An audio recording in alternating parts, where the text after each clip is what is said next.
What would you think if a billionaire, someone who seems to have everything, suddenly found himself face to face with a little girl who offered her only shoe in exchange for a loaf of bread? Michael Carter, a man used to power and control, was taken aback when Emma, a 5-year-old with a dusty dress and a determined spirit, approached him in a bakery asking for help for her hungry brother. As the eyes of other customers bore down on him, he felt the weight of their judgment and the harsh reality of economic disparity. But when he chose to help her, everything changed, and a journey of unexpected connections began.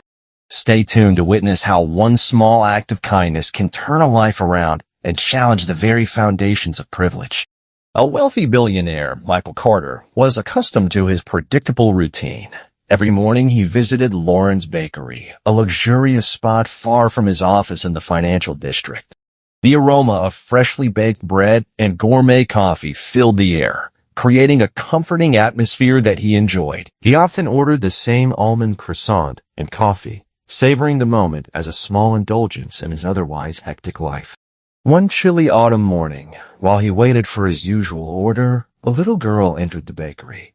She was about 5 years old, with tangled, dusty blonde hair and a worn pink dress that showed signs of long-term wear. The sudden silence in the bakery drew his attention, and he turned to see her surveying the surroundings with wide, alert eyes. The customers exchanged uneasy glances, and the manager quickly moved toward her, but she was faster. Without hesitation, the girl approached Michael, her voice clear yet timid.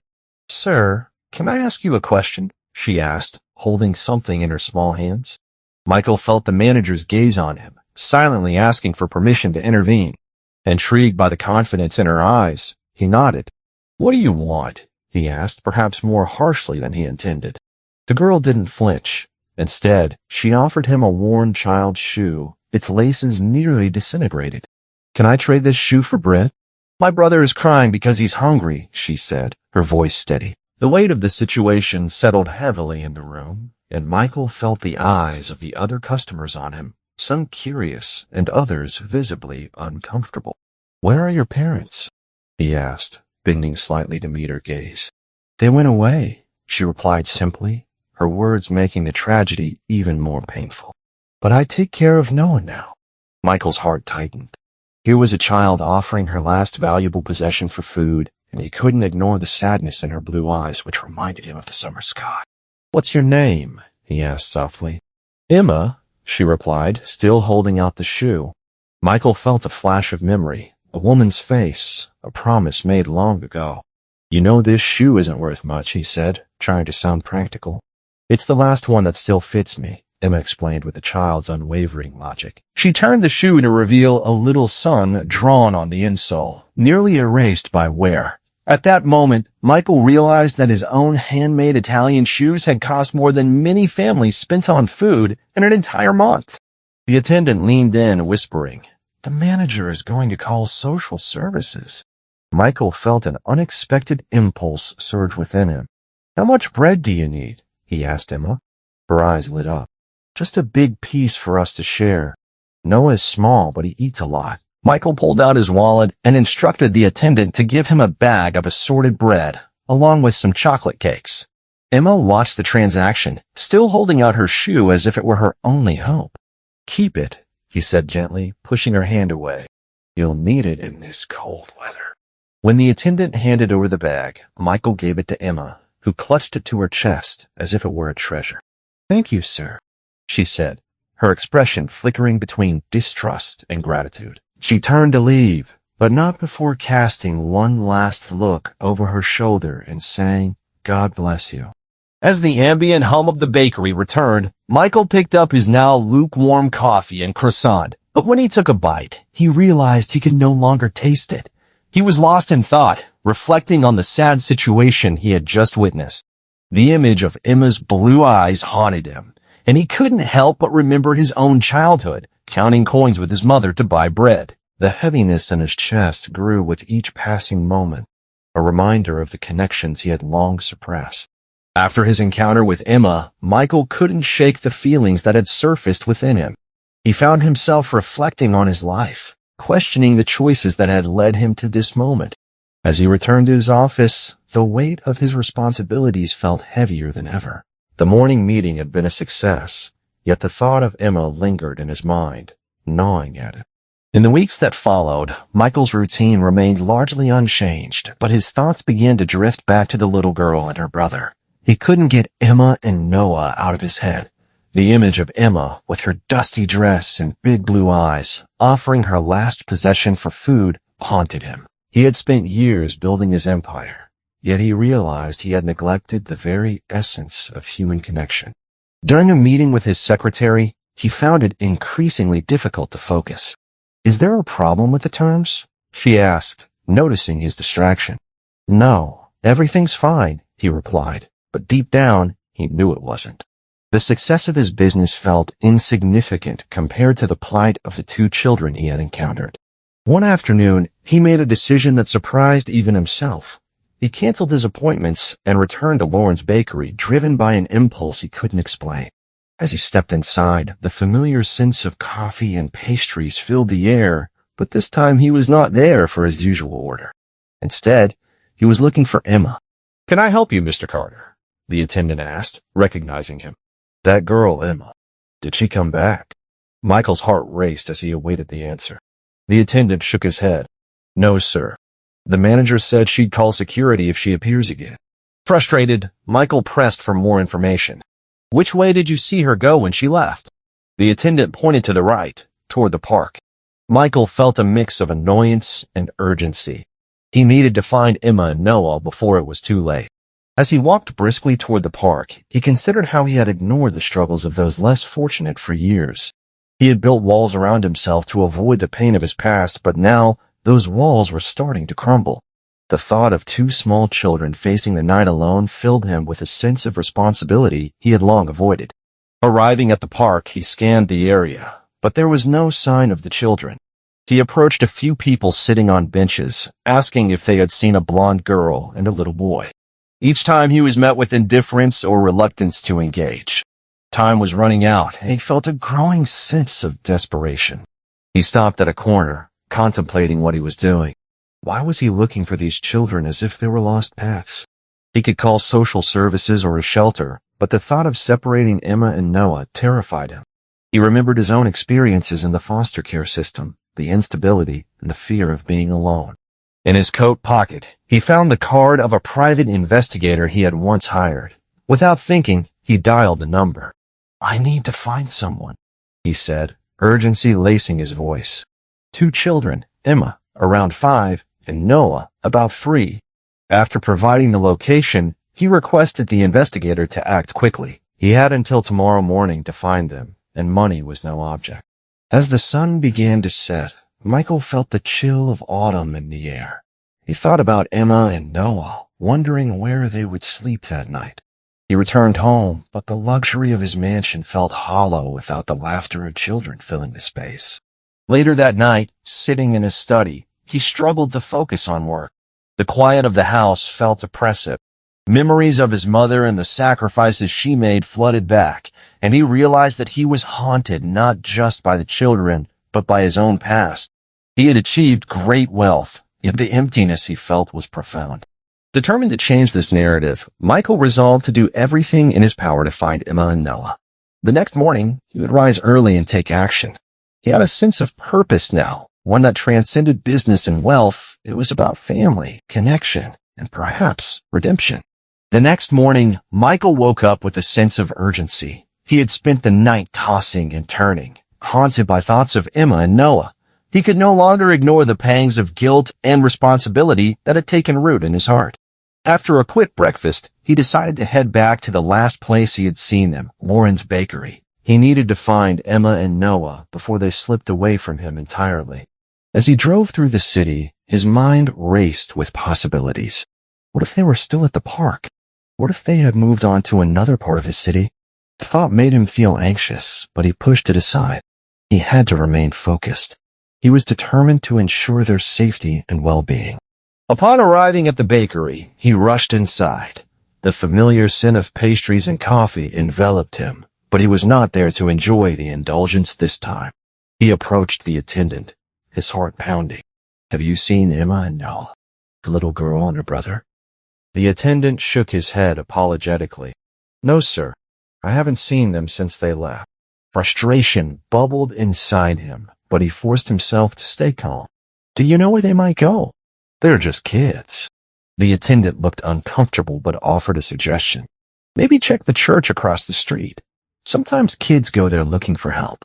Without wasting another moment, Michael thanked the attendant and hurried across the street to the old stone church. As he entered, the cool air greeted him, and he approached a middle-aged man who appeared to be the pastor. I'm looking for 2 children, a blonde girl and a little boy. Have they been here? The pastor nodded slowly. Yes, they were here earlier. The girl said they were waiting for their father.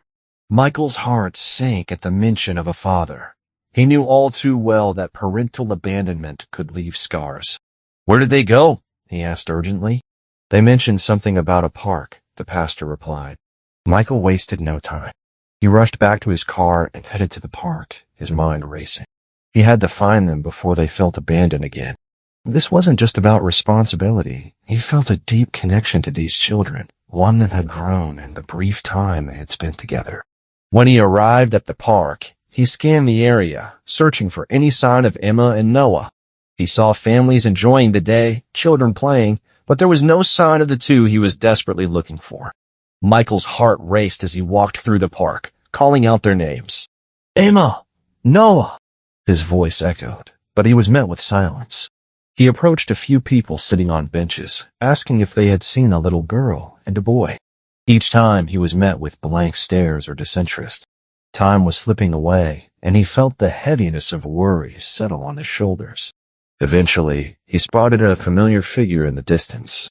There, under a large tree, sat 2 small figures. As he got closer, he recognized Noah clutching his dinosaur plush while Emma sat beside him, deep in thought. Relief washed over him, but he also felt a wave of concern. Emma! Noah, he called out, his heart racing as he rushed towards them. Both children looked up, surprised. Noah's face lit up with joy and he jumped to his feet, running toward Michael. Michael! He yelled, his voice filled with excitement. Michael knelt down, scooping Noah into his arms and holding him tightly. Emma approached slowly, her expression a mix of relief and caution. Why did you run away? Michael asked, his voice gentle yet firm, still holding Noah close. Emma looked up at him, tears brimming in her eyes. We thought they were going to take us away, she admitted, her voice trembling. You were talking like it was goodbye. Understanding dawned on Michael, and he knelt in front of her, looking directly into her eyes. I wasn't saying goodbye, Emma. I was just nervous about the hearing. I promise I'm not going to let anyone take you away.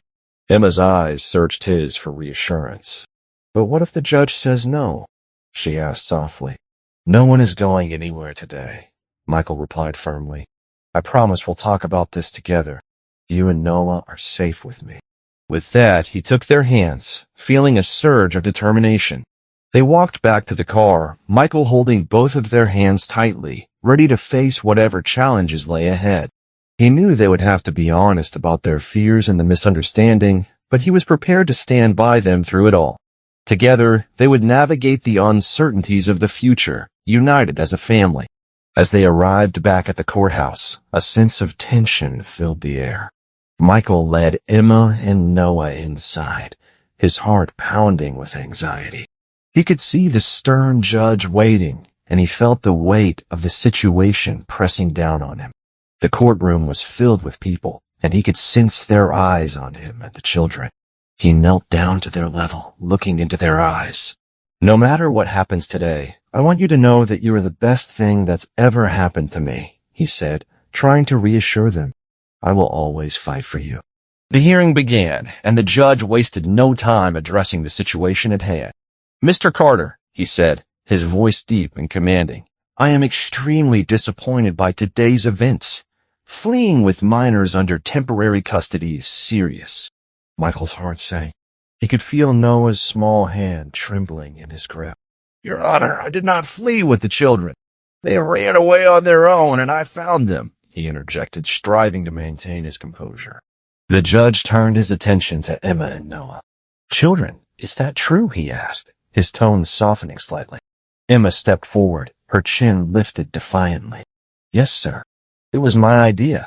I thought they were going to take us away from Michael." Michael felt a surge of pride at Emma's bravery. "Why did you think that?" the judge continued. His interest piqued. "Because they always do," Emma replied, her voice steady despite the fear in her eyes. "Whenever we start to like a place, someone decides we have to leave." A heavy silence fell over the courtroom, and Michael could feel the gravity of her words. The judge studied Emma for a long moment, clearly moved by her sincerity. "Let's proceed with the hearing," he finally said, a hint of understanding in his voice. As the testimonies began, Michael listened intently. Margaret spoke about the positive changes she had seen in him since Emma and Noah arrived. Helen presented her assessments, highlighting the strong bond that had formed between them. Dr. Chin, the psychologist, described her brief conversations with the children, noting that they genuinely seemed attached to Michael. But then the Winters were called forward. The well-dressed couple presented their case, detailing their experience in adoption and the preparations they had made for the children. Mark, the husband, explained how his flexible schedule would allow him to be present for Emma and Noah. With every word, Michael felt his heart sink further. They were everything the judge might want, a stable, experienced couple. As the judge listened, Michael's anxiety grew. He knew the Winters had the perfect family model, and he felt the walls closing in on him. "Mr. Carter," the judge said, his expression serious, "I have serious reservations about granting adoption to you." The words hit Michael like a punch. He felt Noah begin to cry softly beside him. He placed a reassuring hand on the boy's shoulder, but his own heart raced with uncertainty. "However," the judge continued, "I am reminded today by the eloquence of a 6-year-old that family isn't only about traditional structures. It's about connection, commitment, and the willingness to persist even when it's difficult." Michael's heart lifted slightly at the judge's words. He could see the judge's attention shifting back to him. "I cannot ignore the bond already formed between these children and you, Mr. Carter. A bond that has been forged through adversity." Just then, Emma spoke up again, her voice cutting through the tension in the room. "Please, sir, just 1 minute," she pleaded, stepping forward. The judge looked taken aback, but he nodded, allowing her to speak. Emma took a deep breath and continued. "They don't know how to be parents to me and Noah. They don't know that Noah can only sleep if the hallway light is on or that he's scared of thunder. Michael knows these things. He stays up with me when I have nightmares. He bought a special nightlight for Noah's room." Tears streamed down her cheeks as she spoke. "He never laughs when I ask silly questions. He's the only grown-up who never, ever gave up on us." The silence in the courtroom was profound. Michael felt a rush of emotion at Emma's words. She was right. He had been there for them, through every challenge and every fear. "Please, Your Honor," Emma added, her voice trembling but filled with determination, "don't take us away from the only person who really wants us." The judge's expression softened as he regarded Emma. "Thank you for sharing, Emma," he said gently. "You're very articulate for someone so young." After a long moment of consideration, he looked at the Winters and then back at Michael. "I have made my decision," he stated, and Michael held his breath, waiting for the verdict that would change everything. After the judge's ruling, Michael felt a rush of relief wash over him. He had done it. He had fought for Emma and Noah, and now they were officially his children. As the reality of the situation settled in, he looked down at the 2 small figures beside him. Emma and Noah were smiling, their faces lighting up with joy. In that moment, he knew they had created a bond that would withstand any challenge. Once they left the courthouse, the atmosphere was electric with excitement. Noah couldn't stop chattering about the dinosaurs he wanted to paint in his new room, while Emma's eyes sparkled with possibilities. "Can we really stay together forever?" she asked, her voice filled with wonder. "Yes, forever," Michael replied, feeling an overwhelming sense of commitment to these 2 children. They were no longer just kids he had met on the street. They were his family now. As they drove home, Michael reflected on the past few months. His life had changed dramatically since that fateful day in the bakery. He had gone from a man focused solely on business and wealth to someone who now understood the value of love and connection. He glanced in the rearview mirror, catching Emma's eye. She smiled, and he felt his heart swell with pride. At home, Margaret had prepared a small celebration to welcome Emma and Noah officially. The dining room was adorned with balloons and a cake that read, "Welcome to the family." The sight brought tears to Michael's eyes. This wasn't just a house anymore. It was a home filled with laughter and love. As they sat around the table, Michael listened to Emma and Noah recount their favorite moments from the zoo and the bookstore. Their laughter filled the room, and for the first time in years, he felt truly happy. They shared stories, and Michael felt a deep sense of fulfillment as he watched them bond over their shared experiences. Later that night, as he tucked Noah into bed, Michael paused to appreciate the moment. "Good night, buddy. I'm so glad you're here with us," he said, kissing Noah's forehead. The little boy smiled sleepily, clutching his dinosaur plush tightly. In Emma's room, she was already nestled under the covers, a stack of new books beside her. "Can you read to me tonight?" she asked, her eyes wide with anticipation.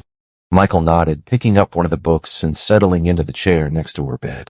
As he read, Emma listened intently, her face lighting up with each turn of the page.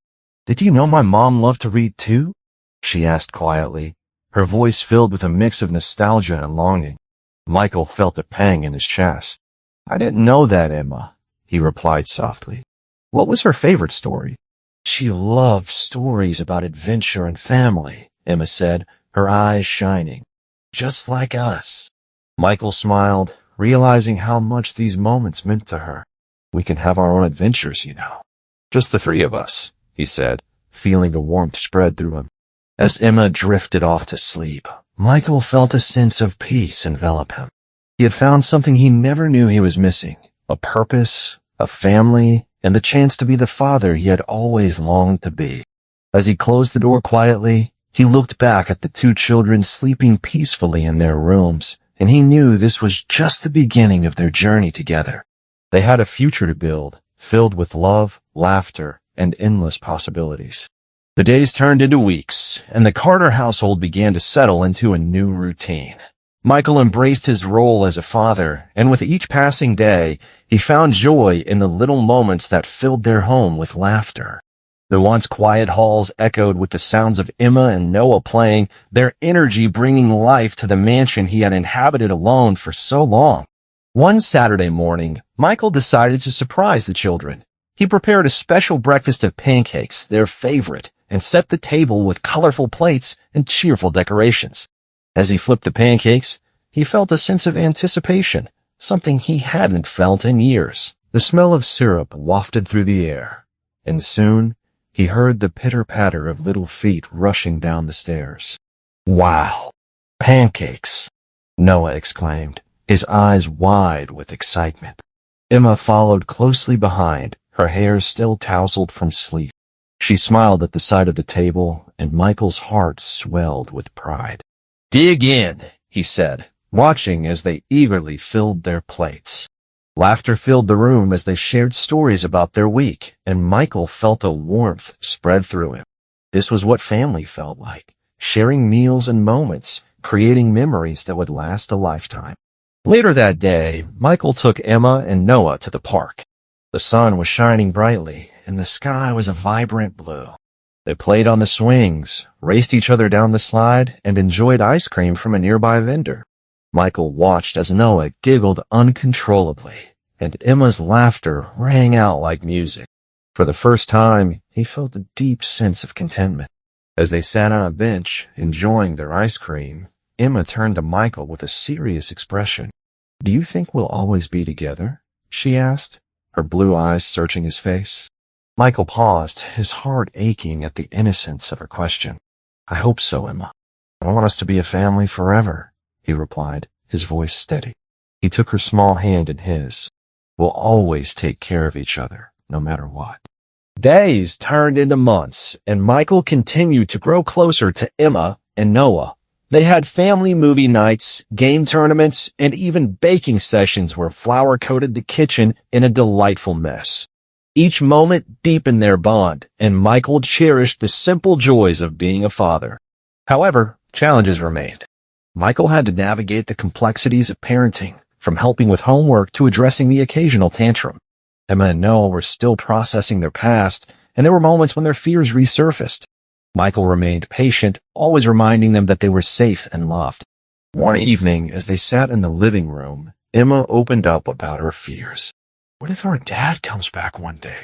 she asked quietly, her voice barely above a whisper. The question hit Michael hard, and he felt a pang of empathy for her uncertainty. "I know you miss him, Emma," he said gently, kneeling beside her. "But you have me now, and I will always be here for you and Noah. You're my family." Emma nodded, though the worry didn't leave her eyes entirely. Michael understood that healing would take time, but he was committed to being there for them every step of the way. As time passed, the three of them grew into a unique family, each day bringing new adventures and lessons. Michael learned to embrace the chaos that came with parenting, and in return, Emma and Noah learned to trust him completely. They had forged a bond that was unbreakable, built on love, understanding, and shared experiences. On a quiet evening, as the sun set and painted the sky in hues of orange and pink, Michael sat on the balcony with Emma and Noah. They watched the stars begin to twinkle, and Michael felt a profound sense of gratitude. As he looked at the two children beside him, he realized that he had found his true calling, not just as a successful businessman, but as a loving father. In that moment, he knew they were exactly where they belonged, and together they would face whatever the future held as a family.